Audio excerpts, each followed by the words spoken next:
ॐ विश्वं दर्पणदृश्यमाननगरी तुल्यन्निजान्तर्गतं पश्यन्नात्मनि मायया बहिरिवोद्भूतं यथा निद्रया यस्साक्षात् कुरुते प्रबोधसमये स्वात्मानमेवाद्वयं तस्मै श्रीगुरुमूर्तये नमः श्रीदक्षिणामूर्तये बीजस्यान्तरिवाङ्कुरो जगदिदं प्राङ्निर्विकल्पं पुनः मायाकल्पितदेशकालकलना वैचित्रचित्रीकृतं मायावीव विजृम्भयत्यपि महायोगी वयस्वेच्छया तस्मै श्रीगुरुमूर्तये नमः श्रीदक्षिणामूर्तये तस्मै श्रीगुरुमूर्तये नमः श्रीदक्षिणामूर्तये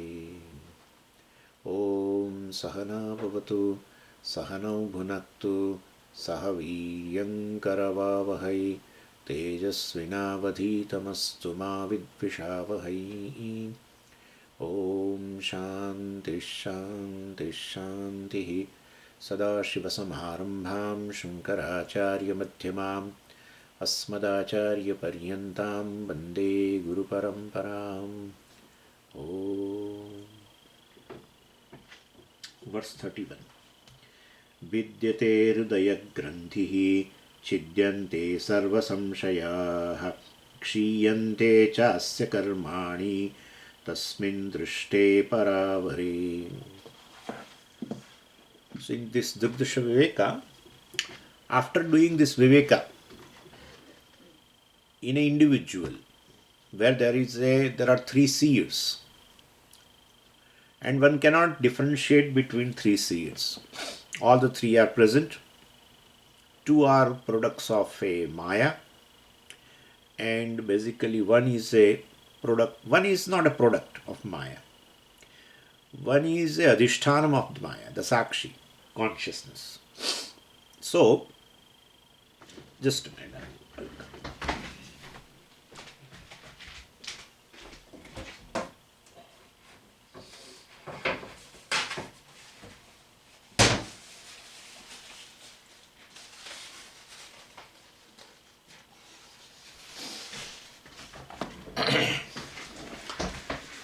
So one is not a product, one is adhishthanam of the Maya. What is produced, what is generated through Maya? Not generated, actually it's a manifestation of a Vikshepa Shakti. And that is Mayikam, which is Mithya. So when you say I, definitely all the three are involved. One cannot separate. When you say I, you need a sense organ. Well, you need a mind also. To say I, there should be I thought. Yeah, without I thought, how will you say I? So there is I thought. And definitely, well, then mind also cannot generate I thought. The very function of the mind is possible only when it is conscious. And therefore consciousness is also involved. Sakshi is also involved. So all the three are there. Sakshi cannot say I alone. Sakshi doesn't have a mind. Amanaha. Sakshi doesn't have a sense organs. Well, then mind also cannot say, just alone can say I. Mind requires to say I. Well, mind requires this Bhagindriya, speech. So alone mind cannot say. As such, mind cannot say I. Mind cannot say I because to generate even that thought itself requires consciousness, as I said. Then speech cannot say I alone without mind and consciousness. And therefore, all the three are required. When you say I, all the three are required. Well, and one doesn't understand that there are three. One understands that there are only this mind and sense organs and etc. and this gross body, that is me. That person is a ignorant person. One who understands it is a mixture. One who understands it's a mixture of three things. He is in the process of gaining knowledge. He has gained knowledge. And then after understanding mixture, when one claims the real I, the Sakshi as a real I, and the other two as a Mithya, that person is a Jnani. That's how it is. So this is a thing. And so and now after knowing that I am Brahman, well, he says I am Brahman. Definitely it's a mixture. But he is clear. Two are Mithya and the Sakshi alone is Satyam. That alone I have to claim as a I. The real meaning of I, we call as an implied meaning of the I, is Brahman, Sakshi, witness consciousness. When you say I means all the three, well, that is the direct meaning of the I. We call it as a Jiva. So that is how one has to understand. So one who knows that I am Brahman, I am witness consciousness, that is Brahman. Because witness consciousness definitely has no dimension. And therefore, the things which has a dimension, they are object of consciousness. And therefore, definitely, the I is not available for any objectification. That is a subject. But that is not a subject, but let us say that right now. Anyway, and therefore, that is consciousness which is limitless, which is everything including space, time and everything is an object of consciousness. And therefore, I is basically free from any objectification. It has no dimension, is specially limitless. It is limitless, all pervading. Therefore, the witness consciousness is Brahman. That's how we have to understand. And one who has this knowledge, well, vidyate avidya granthihi, hridaya granthihi, avidya granthihi falls apart. Now he doesn't claim this body, mind, sense complex as a I. Chidyante sarva samshayaha. So all the doubts in a person will disappear when Brahman is recognized. Doubts are basically twofold. One pertains to the means of knowledge, pramana, and other pertains to the object of knowledge, prameya. Subject, or you can say prameya is the subject matter of the means of knowledge. So pramanagata samshayah, prameyagata samshayah. We'll discuss first pramanagata samshayah because it's a long one. Pramanagata samshaya. In pramanagata samshayas, there are several. Let us take the first one. First is a doubt with reference to pramana. So, what is that doubt? Well, one may have a doubt that whether one really requires a shastra and a teacher for a self-realization or not. That's a doubt. Means it's a separate pramana. To gain a knowledge, many people feel that it is not required. One's own experience is enough for self-realization. So this is a doubt. Whether Shastra is required or not to gain self-knowledge. So anything that leads to, leads you to knowledge is called pramana. Experience leads to knowledge, people say. Experience does not lead to knowledge. We have experiences of a duality. We have experience of many things in the creation. Those experiences have never become teachers.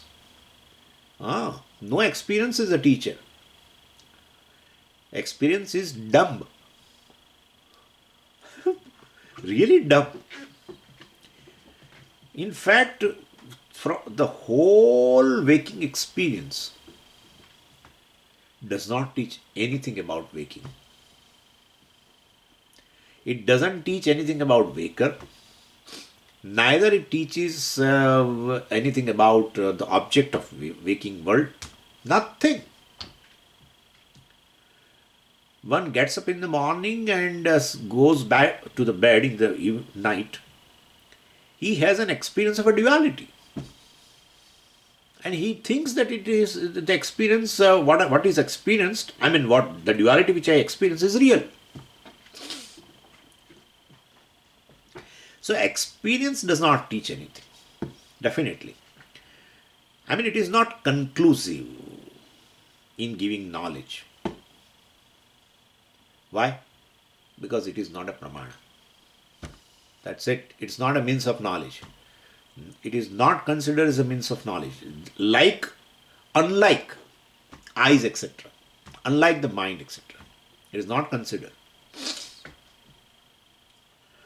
And therefore, so whenever we say that experience gives knowledge, we definitely mean that we have analyzed the experience with the help of an external pramana, external means of knowledge.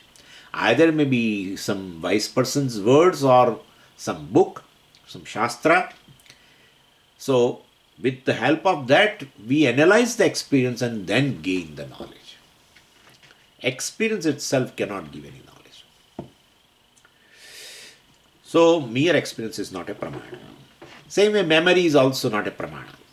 I mean, what we are thinking is whether one has to go to Vedanta classes or not to gain self-knowledge, to gain self-realization. One really has to do this kind of shravanam or not. That's what we are inquiring.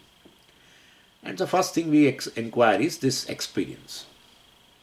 Memory. Memory is also not a pramana. Perception is not a pramana. We have a memory based on our experience, right? And the experience has not taught anything, then memory how is going to teach? Memory is a seed form of all the vasanas, all our impressions, born of experience. So if experience itself cannot teach you anything, then memory, how is going to teach? Anyway, and therefore memory is also not a pramana. Perception also is not a pramana. Well, the inference also is not a pramana. I mean, in terms of self-knowledge, I am talking about. Perception gives immediate knowledge about the world. That's okay. And, the inference, etc., gives you indirect knowledge. That is okay. But neither of them is capable of removing the ignorance of the self. Why? Because it's not an object of knowledge. Perception and inference definitely gives you knowledge of the objects. One gives knowledge of the objects directly. Other gives knowledge of the objects indirectly. That's it, but it is object. Whereas the Atma being the self, well, one who uses perception and inference, that we are talking about that. One who uses perception and inference, well, then that Atma, well, which is not available for objectification, perception, inference also cannot help. Because they cannot objectify Atma. So, one definitely requires a words. Words of whom? Words of a human being? No, then words of human being comes out from his experience, from his perception, from his inference, from his memory. Therefore, that is also not. Words of scripture, well, definitely is a means of knowledge. Again, this is one doubt. That definitely Shastra is required. Okay. Now again, there is another doubt. Shastra is a means of knowledge, okay. But do the Shastra gives Atmajnanam or not? Somebody asked this question, Swamiji, can you prove that this Shastra gives knowledge of the self? Can you prove? Then only I will attend your classes. Really? Yeah. Yes, I can prove. It gives the knowledge. Means moksha. What is the proof that it can give knowledge? You do not require a proof basically for a means of knowledge. You have to use the means of knowledge to prove that it is a means of knowledge. That's it. You have to use a means of knowledge to prove that it is a means of knowledge. for a given thing. And the example, very, very nice example is, well, there was a person who was a blind person, and he has never been able to see, but his blindness can be corrected by a surgical procedure, and so he was admitted in the hospital, and he was operated upon, and then he was kept blindfolded for 2 days. And then the doctor came and definitely removed what was covering the eyes and asked him, "Hello, please open your eyes." That boy says, "Well, doctor, I will not open my eyes." "Why?" "Well, you prove that my eyes will see. Only then I will open them."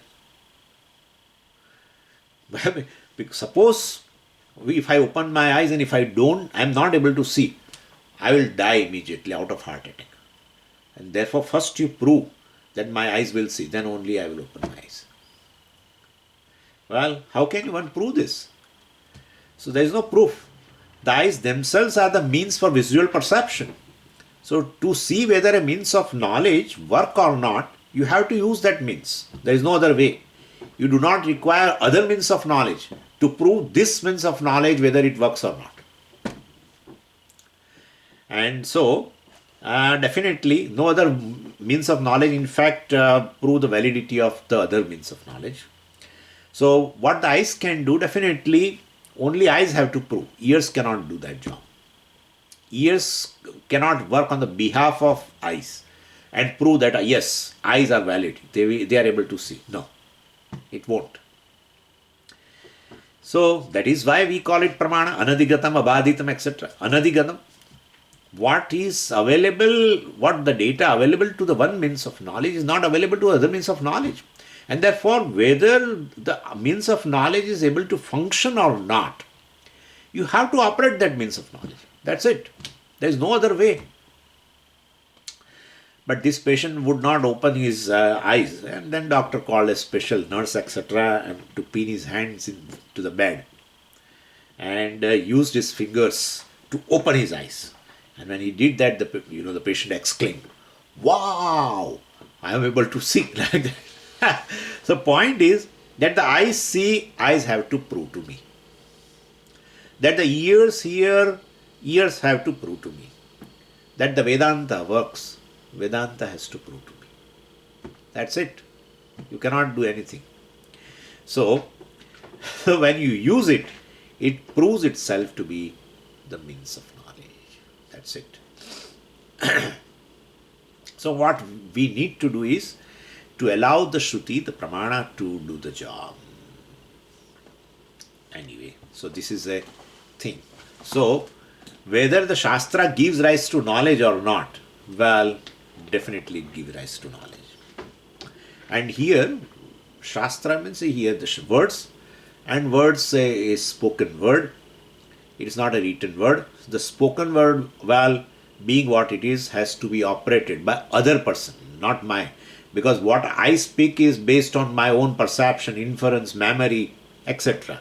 That doesn't become a means of knowledge. Otherwise, well, I don't require Shastra for self-realization, moksha, etc. So, words of the other person, the spoken word definitely of the other person, who speaks on behalf of Shastra. So, not written words, spoken words. So we can remove all doubts with reference to a pramana. There is no reason why it should not work. It works. Anyway, there are we have sufficient arguments to prove, even without operating a means of knowledge. Well, we have sufficient arguments to prove that, well, Shastra alone is a means of knowledge. Well, we are not going into that right now. And once you use the means of knowledge, pramana, well, it removes the ignorance pertaining to the subject matter of the pramana. Now, so that is the second doubt has been resolved. First doubt was experience, my own experience is enough for a self-realization, for liberation, for moksha. No, that's not enough. That doubt is resolved. Well, Shastra gives rise to knowledge, so we have to say, yeah. But whether Shastra works or not, validity of Shastra is what? Well, validity of the Shastra is you have to operate the means of knowledge in order to So to see whether it works or not. So what you need is a Shraddha.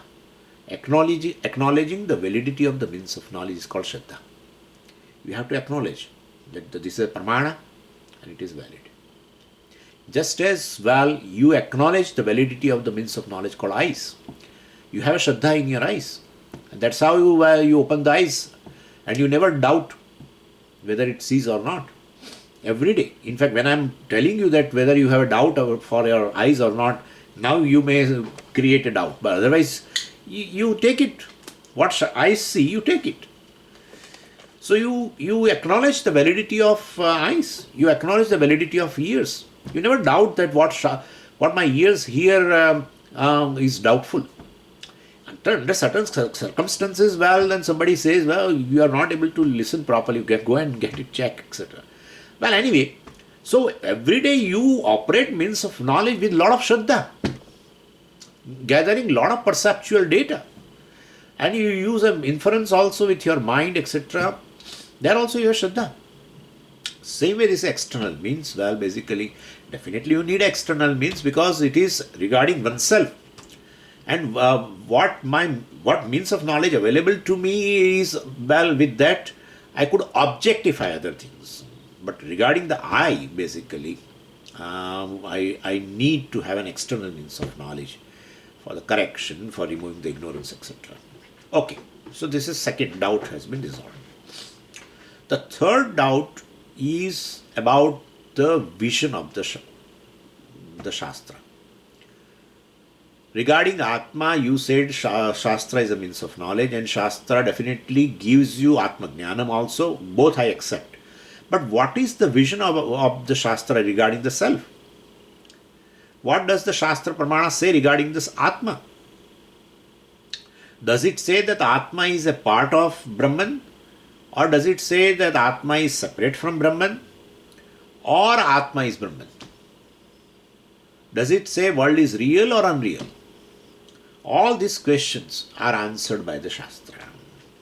So, the Shastra with a commitment definitely conveys that Brahman is one without second. Several statements, billions of statements are there. Ekameva dvitiyam Brahmachandogya Upanishad. Neha nanasti kinchana. Well, there is no duality at all. Here there is no duality at all. There is no second thing at all.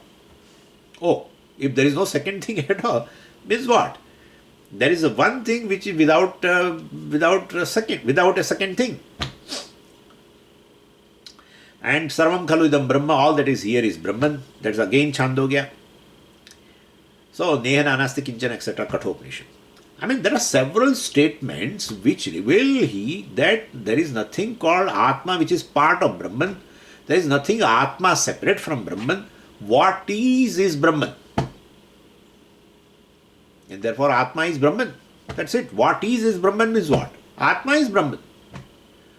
And therefore, definitely, all of them, all our Shastra statements talk about the oneness between Atma is Jiva and Ishvara. And about the Jagat also being non-separate from Ishvara, Brahman. These sentences, well, do not give any meaning other than this non-dual nature of Brahman. So what is the purport of the Shastra? You are asking.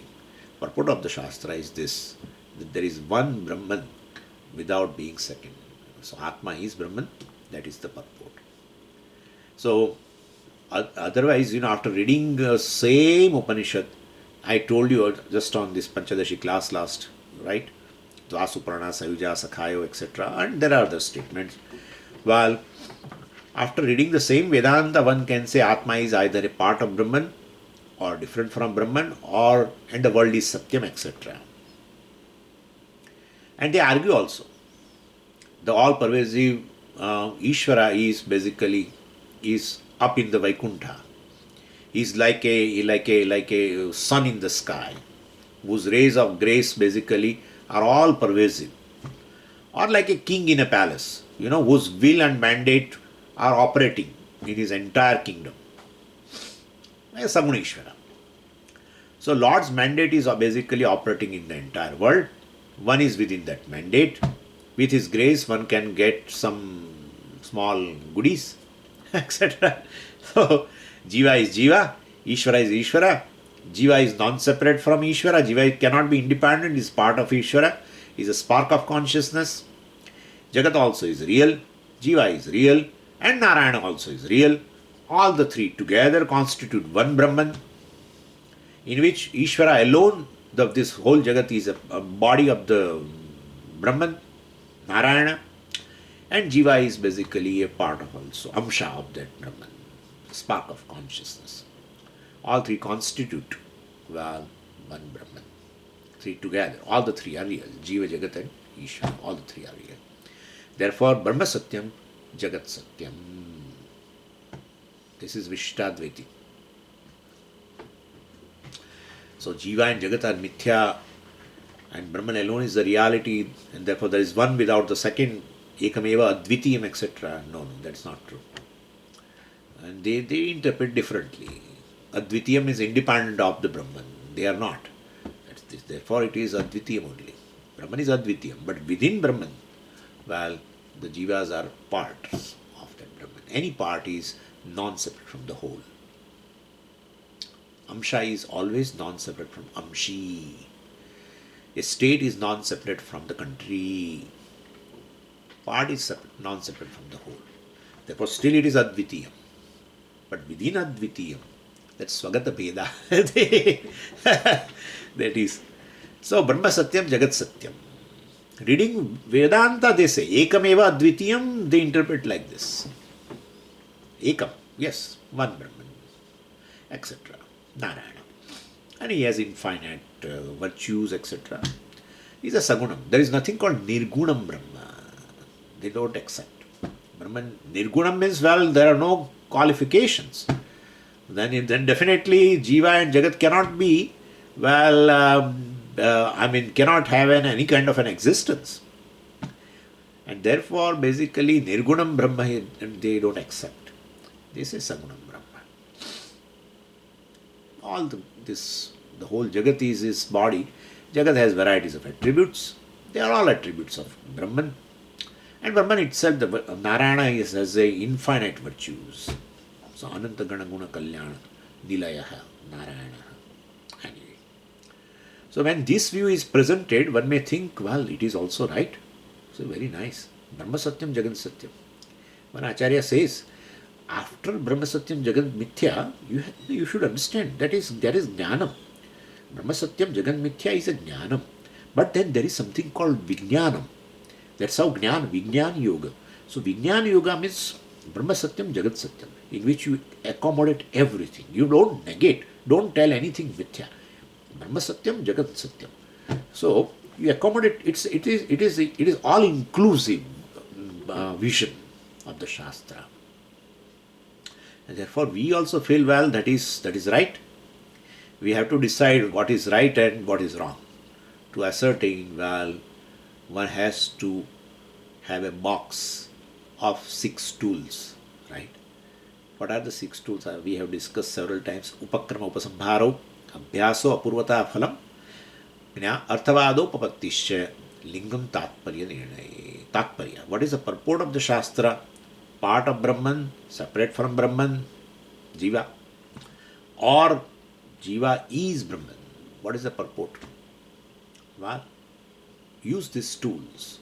Apply to the particular section of the Upanishad where Brahma Vidya has been propounded, and check.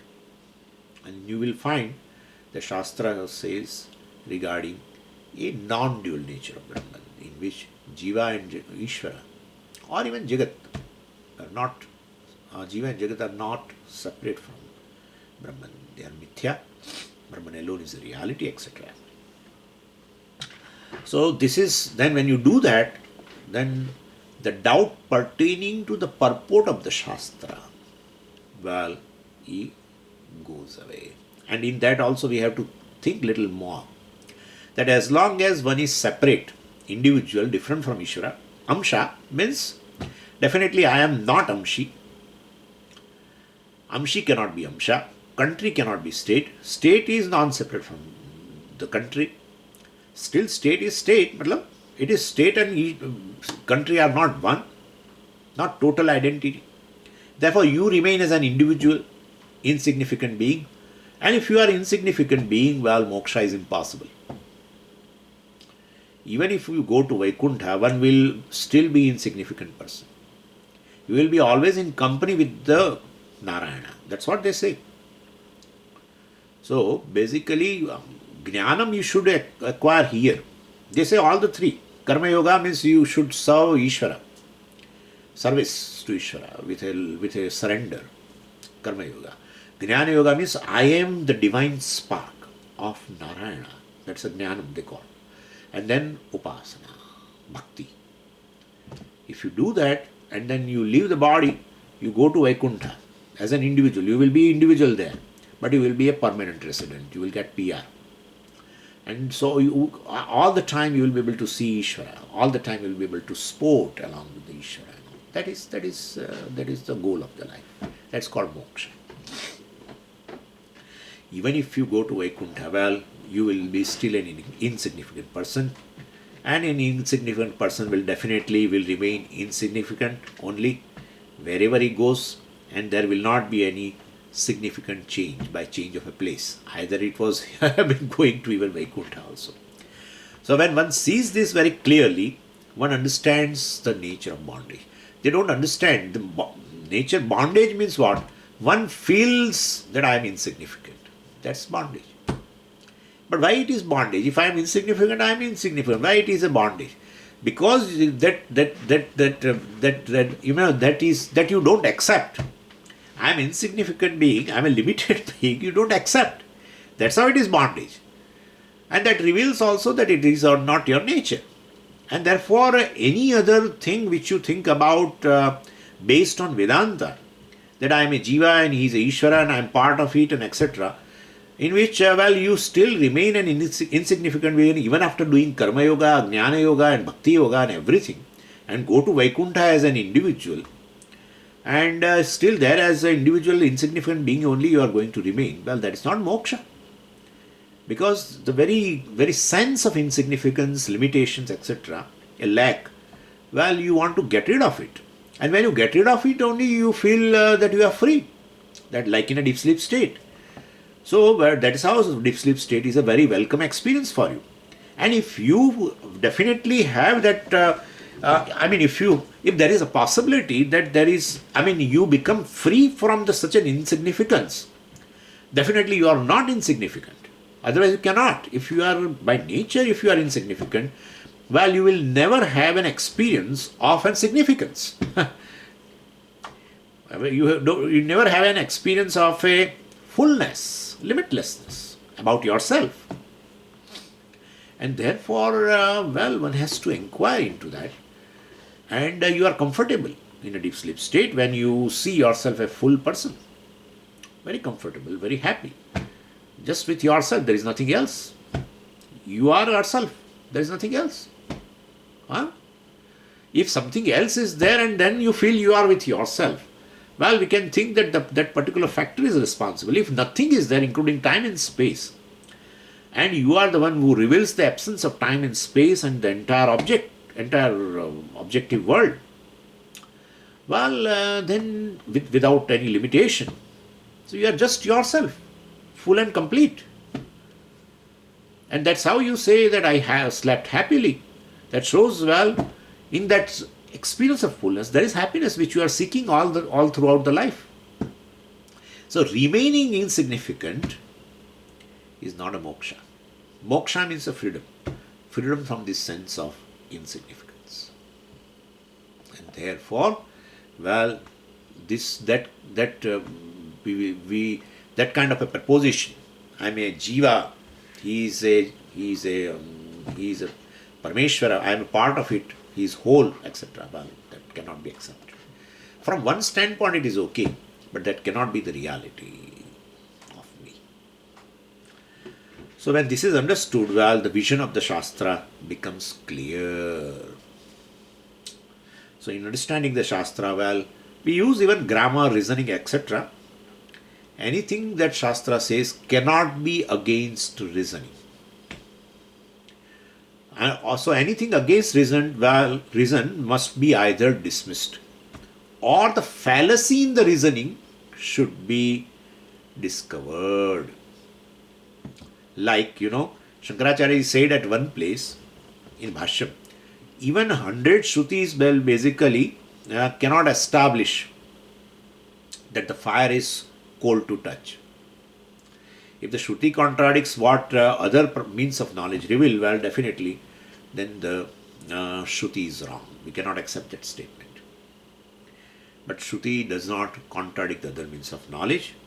No means of knowledge is capable of contradicting other means of knowledge. Once you establish Shastra as a means of knowledge, what the subject matter of the Shastra cannot be contradicted by Pratyaksha, etc. And what Pratyaksha reveals cannot be contradicted by Shastra. Every means of knowledge has its own sphere in which it operates. And therefore, definitely, the Shastra has something to say regarding the Atma. Nothing, no other means of knowledge available to the human being can tell you about the nature of the self, because it's not available as an object. Anyway, and so Shraddha becomes very important, and definitely when one does not understand what Shruti says or finds it seemingly wrong, one begins to look into the Shruti again because of the Shraddha. That is why the examples are also there. Between teacher and student, there is a dialogue which is called Brahma Vidya. We see this kind of a thing. What? That, Bhrigu went to Varuna and Varuna said regarding Brahman, Bhrigu wanted to know Adihi Bhagavo Brahma iti. I want to know. And then Varuna said also, Yatova imani bhutani jayante, etc. He defined Brahman. And then, Bhrigu immediately applied to this Annamaya, etc. And then, he got a doubt that how can this be Brahman, etc., etc. But after inquiry, when he got a doubt, he went back to the teacher and resolved the doubt. Then again, etc., etc. Several places, this kind of things are there. So this is called Shraddha, in which, one begins to look into the Shruti again and again. That is due to Shraddha. So even the language of the mantra, etc., even the imagery, etc., and so on should be understood properly. That is where Sampradaya is required.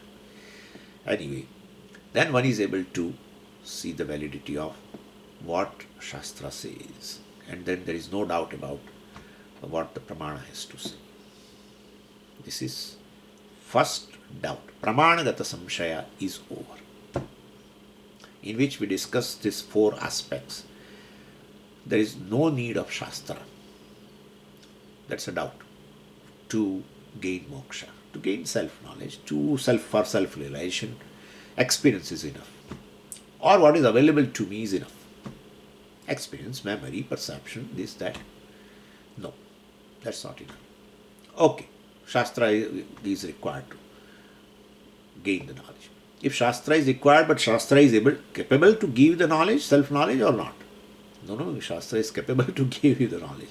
If you operate the means of knowledge, well, definitely it will give you the knowledge. Then third, and that is, we discuss this, that regarding the Tatparya, what is the vision of the Shastra regarding the self? Well, the vision is, Jiva is Brahman, Atma is Brahman, etc. Now, second is a Prameyagata Samshaya. So, doubt with reference to whether what the Shastra says is true or not. Shastra says, I am that Brahman which is ever pure. First is a doubt pertaining to the means of knowledge. Second doubt is a doubt pertaining to the subject matter of the means of knowledge. First doubt was what? Does Shastra reveal regarding the nature of Atma or not? We discussed. Yeah. Now we have concluded. Shastra definitely talks about the nature of the self. reveals the Tatparya, purport of the Shastra is self-knowledge, Atma is Brahman, that is the Tatparya, etc. Okay, that is fine. But now the doubt is, well, let the Shastra talk about it. That I am that Brahman which is ever pure, ever enlightened, etc., etc., ever liberated. I do not have a doubt in what the Shruti wants to reveal. Shruti is consistent, okay. But I don't think that I am Brahman. Shastra says you are Brahman, I don't have a doubt. But I have a doubt that I am Brahman. Could you follow now? Shastra says you are Brahman, okay. I understand Shastra's purport, etc. But I feel that I am not Brahman. I don't think I am Brahman. I am created, I am limited entity. So when one says I am limited, well, and I don't feel that I am Brahman. When you say I don't feel I am Brahman, topic is over. Because you can't do. You cannot. Once you say I have a so and so, I have a feeling. Because feeling cannot be handled by argument. Really. So other doubts in your intellect can be handled. But once you say I don't feel I am Brahman, that feeling, now you cannot argue anything. Feeling cannot be handled by argument. One cannot feel that one is Brahman. In fact, the feeling is Brahman. What is to say? Everything is Brahman. Feeling is Brahman. So I have a feeling that I have a feeling that I'm not Brahman. Well, that's not correct. Anyway. So one does not understand what the Shastra says, and therefore one entertains this kind of a doubt. Or sometime what happens is some great person, states that the self is non-existent, or self is shunyam, or self is kshanikam, momentary consciousness, or self is a divine spark like Vishishtadvaitin, etc. So since the person who says this kind of a thing is a very acclaimed person in a society, well, the people consider him as an enlightened person. Well, one wants to believe such a leader or such a person that he is right. And therefore, even though Shastra says you are Brahman, there is a total identity between you and Brahman. Well, he says, I am not Brahman. This is called Prameya, the subject matter, Brahman. Prameya gata samshaya. Regarding that Brahman, I am Brahman, I have a doubt. Let the Shastra says. Let the Shastra say about it. And we should accommodate like this, what others say, etc. Spark and this and that. One should be accommodative and broad-minded. We feel that I am broad-minded, I am accepting others' view also. I am not fanatic. But this is a fanaticism actually. You can accommodate the person who has a different view regarding the self, etc., then what the Shastra says. You can accommodate the person, along with his ignorance, confusion regarding that nature of the self. You can accommodate. But you cannot accommodate his confusion. You can accommodate the person with the confusion. Because ignorance is ignorance, Nothing can be done. If you are ignorant, you are ignorant. One should not have a guilt that I am ignorant. Now you may have a possibility to shed off the ignorance, and you do that with the help of means of knowledge or some teacher, etc. That's another thing. But if you are not knowing a certain thing, well, you are not knowing a certain thing. That's how it is. Because if you have worked for ignorance, then you are responsible. You should feel guilty about it. There is one thing for which you have never worked, and that is ignorance. You are born with. You have not worked for. No, but Swamiji, I have acquired in the last. No, it is anadi. It is anadi. Otherwise, you would not have born itself. So, if you are born with ignorance, is there. So, countless births have gone due to ignorance. That ignorance is beginningless. And therefore, since you have not worked for, you have not invited ignorance or to be ignorant, well, you should not feel guilty. If you are ignorant about a certain subject matter, you are ignorant about it. That's it. It just happens. Like that, it is like this. So you can accommodate the person along with its ignorance or confusions about the self. You can accept. But you cannot accept his confusion. Ah, oh, Shastra, yes, Shadlingas, I have done it, and Shastra's purport is that you are Brahman, etc. Sarvam khaludam Brahma, nehana nasti kinchana, ekameva dvitiyam. Yes, yes, yes, yes. But we should be accommodating. Brahman is, well, Jiva is, Atma is a part of Brahman, Atma is momentary consciousness, Atma is Shunyam. That also is true. We have to be broad minded. No, that's not. In knowledge, 1 plus 1 is 2. Well, we should accommodate the person who says 1 plus 1 is 3. Yes, we can accommodate the person. We cannot accommodate that confusion. 1 plus 1 is 3 also. And 1 plus 1 is 2 also. Everything is all right. That is not. So, ignorance and ignorance born confusions cannot be accepted. The person with the ignorance can be accommodated, and it should be accommodated. That is called compassion. That is called compassion, where you accept the person with his ignorance or certain confusions also. So one cannot make this buddhi bend to accommodate what is wrong in his own view, and therefore, regarding this shunyam also, this is going on. So one may argue that, well, it is only, you say Brahman, we say Shunyam, that's going on since long. Since long it is going on. You say Brahman, O Vedantin, we say Shunyam, this Buddhist. It's only a difference in language. I use the word Shunyam, you use the word Nirgunam, Brahman, etc. To Brahman means Nirgun. Nirgun means absence of all gunas. Means absence. Oh, that is equal to Shunyam. And therefore, if it is same, if it is really same, then it is Vedanta. Where is Buddhism then? What you say it is Shunyam, you say Nirgunam means free from any attributes, any form. Means it is Shunyam. Whatever I say that this is Brahman, you say Neti immediately. This is Brahman, Neti, Neti, Neti, Neti. It leads to what? Shunyam. And therefore, your Brahman, Nirgunam Brahman, is our Shunyam. Okay, then what you say is Vedanta. Will you accept? Is it Vedanta? You should not object to calling your scriptures as Vedanta. Well, that they don't accept. Then what? Then what? Or else, for a sake of change, instead of Shunyam, you say sometime Nirgunam Brahma. Why not? No, that will not. Then where is the question of that they are one?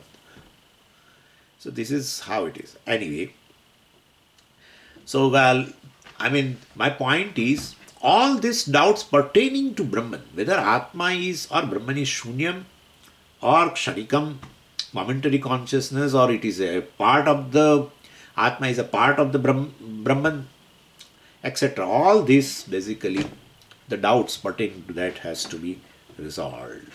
So Mahavakya basically makes the person clear regarding this. When you analyze this Mahavakya in light of what the Sampradaya reveals, you come to know that there are no two things called Jivatma and Paramatma. They are two from the standpoint of Upadhis, etc. Well, Upadhis are Mithya, and therefore essentially they are one alone. One Brahman alone appears with these two Upadhis as a Jiva and Ishvara. That's how it is. And that equation can neither be improved upon or dismissed. There is no other means of knowledge available to negate this as a untrue. It's an equation. So we are not talking about some event, well, that is going to take place because of some cause, etc. So Atma is self-evident, and that is always Brahman. What is evident is available for mistake, available for error. That's it. That is the condition of Adhyasa. It should be evident. It need not be an object of knowledge. It should be evident. What is evident can be taken. If you don't know what is evident, then, well, you take it for something else. You take that thing for something else.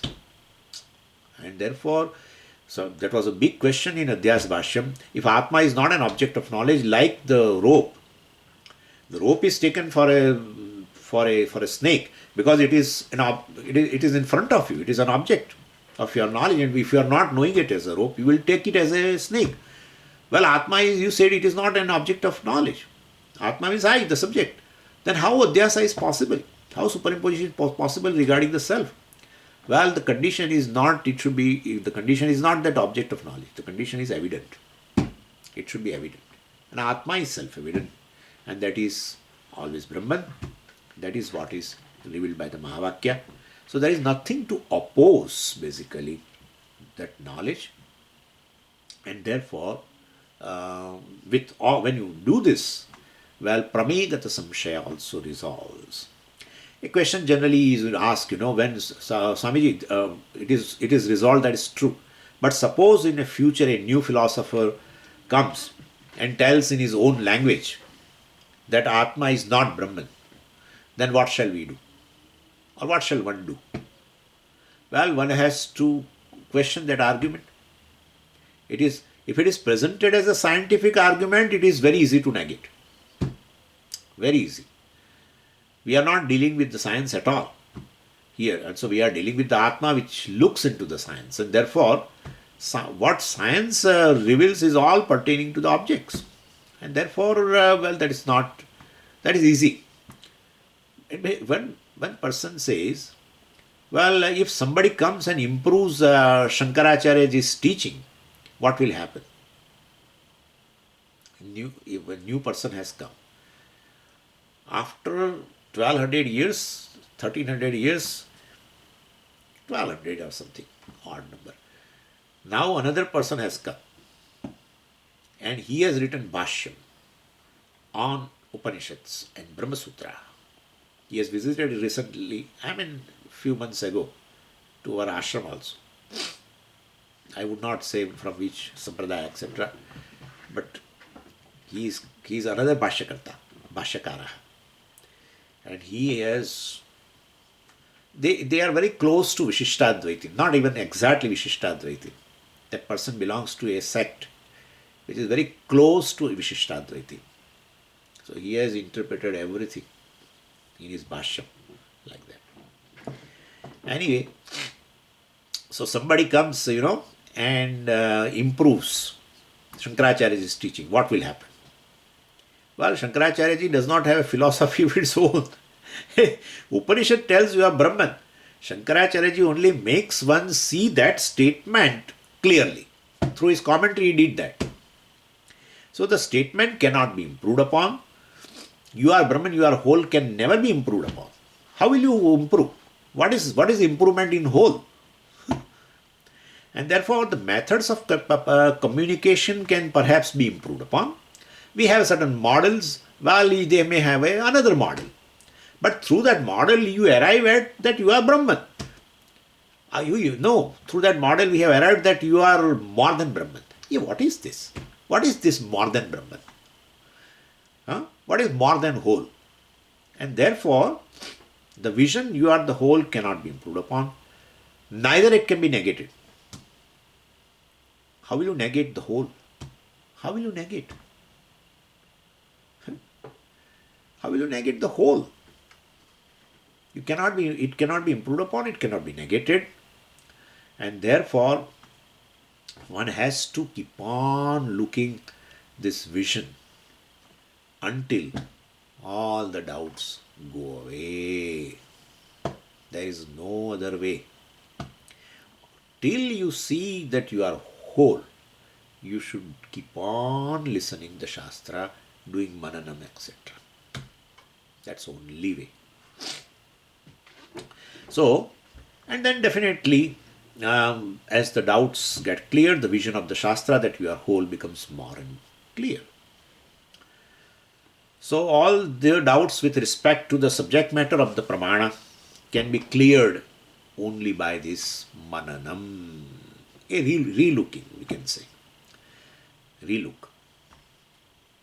Looking is there with the Shravanam, it's a re-look, in which you use it logic also.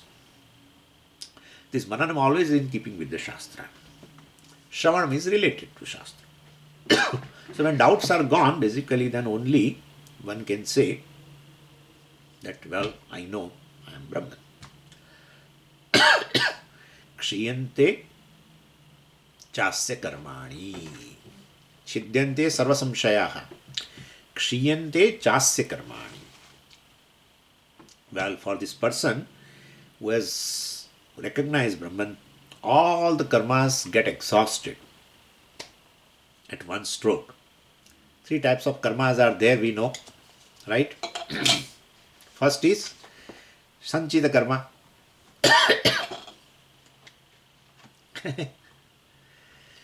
So there are karmas standing in the account of jiva, which are yet to fructify. We call it as a sanchita karma. And for these karmas to fructify, well, jiva has to assume different types of bodies. So in a given birth, only a given set of karmas can be exhausted. There are different sets of karmas that assemble themselves basically differently to give rise to varieties of the experiences. And this experience can be gathered only when there are appropriate embodiments. In a certain body, you can exhaust a certain type of karma. In a body of a tiger, you can exhaust a one type of karma. In the body of a human being, you can exhaust another type of karma. And sanchita is, well, ignorance is anadi, sense of doership is anadi, jiva is anadi, so karmas are anadi, sanchita also is anadi. So you require endless births. Endless births are necessary for the sanchita karma to exhaust. Well, this is called sanchita, but this is no more there for Jnani. We'll discuss that later. And then second is this prarabdha karma. These are the karmas that are already arabdha. Arabdha means begun, started. They already begun to fructify in the form of a experiences in this birth itself. And third is a agami karmas. Karma gathered in this birth before the knowledge and after the knowledge are agamis. And these karmas also will fructify later. One performs, various actions even after knowledge. But since one doesn't have the notion of the doership, well, one does not reap the result of those actions. But result is produced. That's the law of karma. If karma is done, the result has to be produced. So those action produces punyas, papas, etc.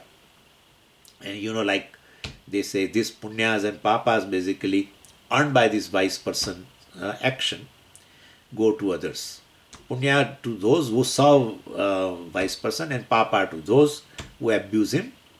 So karmas done by this wise person in this life, well, before knowledge, will have the same status as sanchita karma. Anyway, so with reference to these three types of karmas, well, it says here, kshiyante cha asya karmani. We have to see that prarabdha, how it gets exhausted in this. We'll see that next class. Om Purnamada Purnamidam Purnat Purnamudachyate Purnasya Purnamadaya Purnamevavashishyate.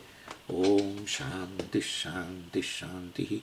Harihi Om Shri Gurubhyo Namaha. Harihi Om.